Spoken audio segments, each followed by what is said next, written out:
श्री कृष्ण शरणम मम। जय श्री कृष्णा। मेरी सोल फैमिली आध्यात्म आपके अपने चैनल पर मैं नंदा आप सबका बहुत बहुत स्वागत करती हूँ।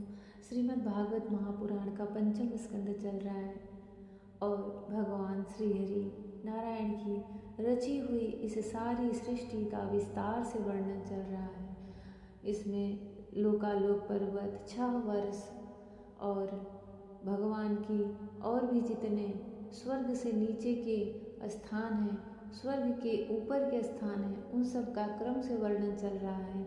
अभी इसमें स्वर्ग और देवी देवताओं दिव्य पुरुषों का जहाँ जन्म होता है, जहाँ जो दिव्य सुख होते हैं, दिव्य भोग होते हैं, उनका वर्णन चल रहा है, जो कि हमारे पुण्यों से हमें प्राप्त होते हैं। इसके आगे जो 24 नर्क बताए गए हैं और कहीं कहीं 27 नर्क भी कहे जाते हैं, जो बड़े ही यातना पूर्ण होते हैं, यातना से भरे होते हैं और जो हमारे पाप कर्मों से हमें मिलते हैं, उनका वर्णन आगे चलेगा। इसको आप लोग क्रम से अवश्य सुनें। आपको इस सारी सृष्टि का दर्शन एक दर्पण की तरह हो जाएगा। मुनि वेद व्यास इसे इतना सुंदर रचे हैं कि हमें कहीं और सुनने कहने की आवश्यकता ही नहीं है। भागवत में भगवान के स्वरूप का, उनकी सृष्टि का, उनकी भक्ति का जितना सुंदर वर्णन है और आपको कहीं नहीं प्राप्त हो सकता। इसको पढ़ने से भक्ति भी मिलती है, मोक्ष भी मिलता है और ज्ञान भी मिलता है और अंततः श्री कृष्ण की प्राप्ति होती है। श्रीमद् भागवत महापुराण की पंचम स्कंद का 20वां अध्याय और अन्य 6 द्वीपों तथा लोकालोक पर्वत का वर्णन चल रहा है। इसमें अब क्रौंच वर्ष जो भगवान के वाहन है गरुड़ देवता, उनका भी निवास स्थान माना जाता है।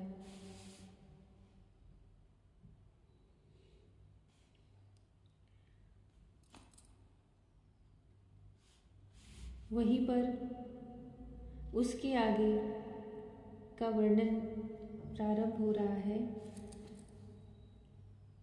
इसी प्रकार क्षीर समुद्र से आगे उसके चारों ओर 32 लाख योजन विस्तार वाला शाक द्वीप है।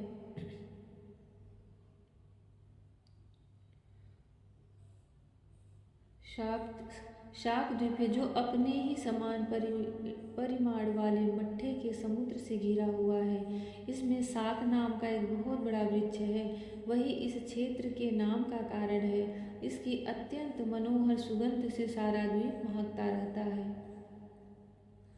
मेधातिथि नामक उसके अधिपति भी राजा प्रियव्रत के ही पुत्र थे। उन्होंने भी अपने द्वीप को 7 वर्ष में विभक्त किया और उनमें उन्हीं के समान नाम वाले अपने पुत्र पुरोजव, मनोजव, पवमान, धूम्रानिक, चित्ररेफ, बहुरूप और विश्वाधार को अधिपति के रूप से नियुक्त कर स्वयं भगवान अनंत में दत्त चित्त हो तपोवन को चले गए। इन वर्षों में 7 मर्यादा पर्वत और 7 नदियां ही हैं। पर्वतों के नाम ईशान, उरुसिंह, बलभद्र, शतकेसर, सहस्त्रस्रोत, देवपाल और महानस हैं तथा नदियां अनघा, आर्युदा, उभय स्पृष्टि, अपराजिता, पंचपदी, सहस्त्रश्रुति और निज धृति है। उस वर्ष के ऋत व्रत, सत्यव्रत, दान व्रत और अनुव्रत नामक पुरुष प्राणायाम के द्वारा अपने रजोगुण तमोगुण को छीड़कर महान समाधि के द्वारा वायु रूप श्रीहरि की आराधना करते हैं और इस प्रकार उनकी स्तुति करते हैं। जो प्राणादि वृत्ति रूप अपनी ध्वजाओं के सहित प्राणियों के भीतर प्रवेश करके उनका पालन करते हैं तथा संपूर्ण दृश्य जगत जिनके अधीन है, वे साक्षात अंतर्यामी वायु भगवान हमारी रक्षा करें। इसी तरह मट्ठे के समुद्र से आगे उसके चारों ओर उससे दुगने विस्तार वाला पुष्कर द्वीप है। वह चारों ओर से अपने ही समान विस्तार वाले मीठे जल के समुद्र से घिरा हुआ है। वहाँ अग्नि की शिखा के समान दैदीप्यमान लाखों स्वर्णमय पंखुड़ियों वाला एक बहुत बड़ा पुष्कर कमल है, जो ब्रह्मा जी का आसन माना जाता है। उस द्वीप के बीचों बीच उसके पूर्वीय और पश्चिमीय विभागों की मर्यादा निश्चित करने वाला मानसोत्तर नाम का एक ही पर्वत 10,000 योजन ऊंचा और उतना ही लंबा है। इसके ऊपर चारों दिशाओं में इंद्रादि लोकपाल की 4 पुरियां हैं। यह ब्रह्मा जी का निवास स्थान और देवराज इंद्र का निवास स्थान और कैसे वह दिखता है उसका वर्णन वेद व्यास मुनि यहाँ पर किए हैं। वहाँ अग्नि की शिखा के समान देदीप्यमान लाखों स्वर्णमय पंखुड़ियों वाला एक बहुत बड़ा पुष्कर कमल है, जो ब्रह्मा जी का आसन माना जाता है।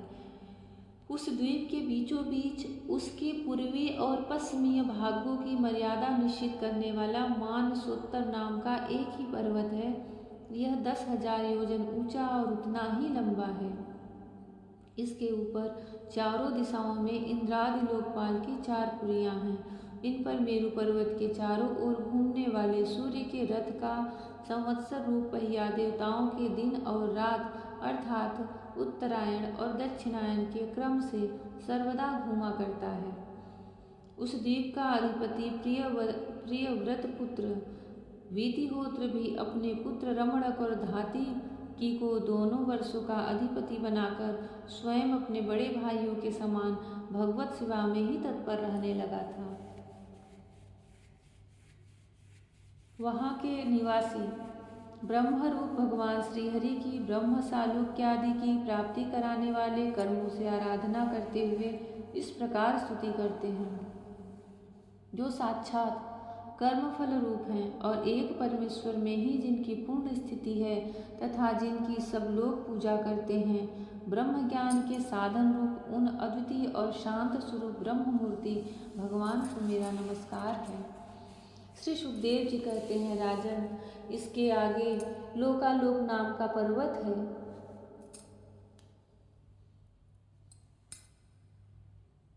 यह पृथ्वी के सब ओर सूर्य आदि के द्वारा प्रकाशित और अप्रकाशित प्रदेशों के बीच में उनका विभाग करने के लिए स्थित है। मेरु से लेकर मानसोत्तर पर्वत तक जितना अंतर है, उतनी ही भूमि शुद्धोदक समुद्र के उस ओर है। उसके आगे स्वर्णमयी भूमि है, जो दर्पण के समान स्वच्छ है। इसमें गिरी हुई कोई वस्तु फिर नहीं मिलती, इसलिए वहाँ देवताओं के अतिरिक्त और कोई प्राणी नहीं रहता। लोकालोक पर्वत सूर्य आदि से प्रकाशित और अप्रकाशित भूभाग के बीच में है। इससे इसका नाम यह पड़ा इसका यह नाम पड़ा है। इसे परमात्मा ने त्रिलोकी के बाहर उसके चारों ओर सीमा के रूप में स्थापित किया है। यह इतना ऊंचा और लंबा है कि इसके एक ओर से तीनों लोकों को प्रकाशित करने वाले सूर्य से लेकर ध्रुव पर्यंत समस्त ज्योतिर्मंडल की किरणें दूसरी ओर नहीं जा सकती। विद्वानों ने प्रमाण, लक्षण और स्थिति के अनुसार संपूर्ण लोकों का इतना ही विस्तार बतलाया है। यह समस्त भूगोल 50 करोड़ योजन है।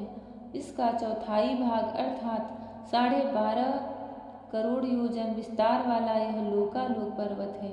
इसके ऊपर चारों दिशाओं में समस्त संसार के गुरु स्वयं श्री ब्रह्मा जी ने संपूर्ण लोकों की स्थिति के लिए ऋषभ, पुष्करचूड़, वामन और अपराजित नाम के 4 गजराज नियुक्त किए हैं।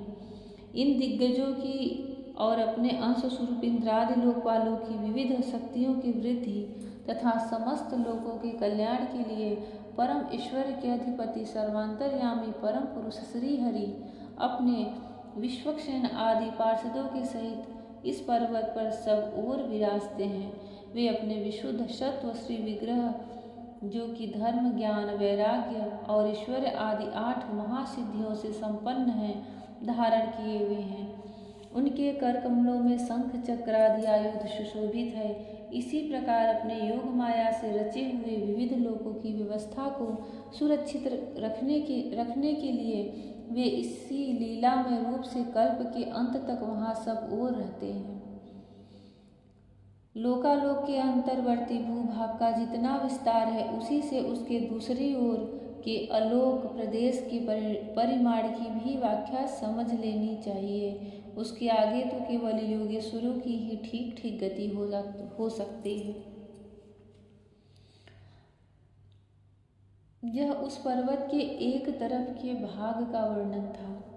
दूसरी तरफ तो सिर्फ मन से, दूसरी तरफ के लिए वेद व्यास से लिख रहे हैं कि लोकालोक के अंतर्वर्ती भूभाग का जितना विस्तार है, उसी से उसकी दूसरी ओर के अलोक प्रदेश के परिणाम की व्याख्या समझ लेनी चाहिए। उसके आगे तो केवल योगेश्वरों की ही ठीक ठीक गति हो सकती है। राजन, स्वर्ग और पृथ्वी के बीच में जो ब्रह्मांड का केंद्र है, वही सूर्य की स्थिति है। सूर्य और ब्रह्मांड गोलक के बीच में सब ओर से 25 करोड़ योजन का अंतर है। सूर्य इस मृत अर्थात मरे हुए अचेतन अंड में वैराज रूप से विराजते हैं। इसी से इनका नाम मार्तंड हुआ है। ये हिरण्यमय ज्योतिर्मय ब्रह्मांड से प्रकट हुए हैं, इसलिए इन्हें हिरण्यगर्भ भी कहते हैं। सूर्य के द्वारा ही दिशा, आकाश, भूलोक, अंतरिक्षलोक, भूलोक, स्वर्ग और मोक्ष के प्रदेश, नरक और रसातल तथा अन्य समस्त भागों का विभाग होता है। सूर्य ही देवता, तिर्यक, मनुष्य, सरीसृप और लता वृक्षादि समस्त जीव समूहों की आत्मा और नेत्रेंद्रिय के अधिष्ठाता है। जय श्री कृष्ण। भगवान की इस विशाल सृष्टि को समझने के लिए बहुत ही धैर्य और अंतर्मन में ध्यान से जो यह शब्द, जो मंत्र लिखे हैं, उनको अपने ही मन में ध्यान एकाग्र करके समझने की यह प्रक्रिया है।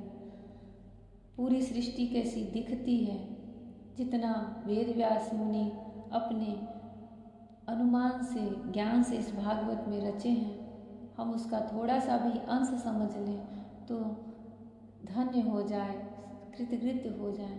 भगवान श्री कृष्ण सबको ऐसी मति और बुद्धि दे कि उनकी रची हुई इस महाभागवत पुराण को हम समझ सकें और भगवान श्री कृष्ण को प्राप्त कर सकें।